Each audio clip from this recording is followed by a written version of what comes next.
can barely read this thing. I'm a bit confused. Well, the sheet music's at your feet. Oh, right.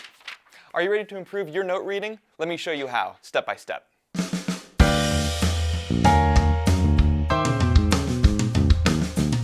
Step 1. Read the rhythm first.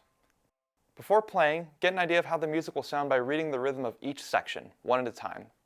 I recommend scanning them for any difficult rhythms, then slowly clapping the rhythm to a metronome.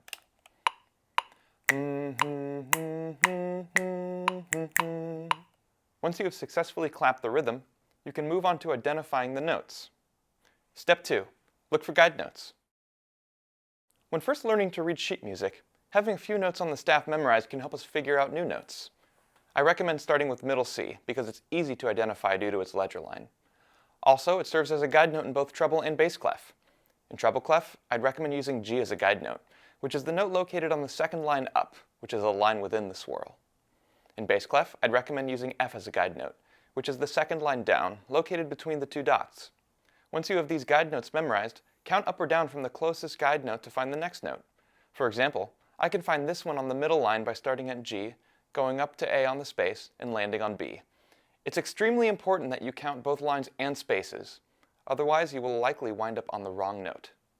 As you get familiar with the notes next to the guide notes, try to memorize those as well.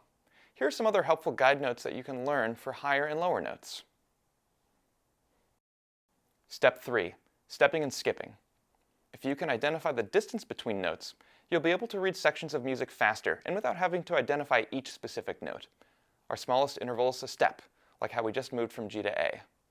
Using steps, we can find our starting note G and simply step up one note at a time. This would save us time and energy on certain passages. Skips are the next basic interval.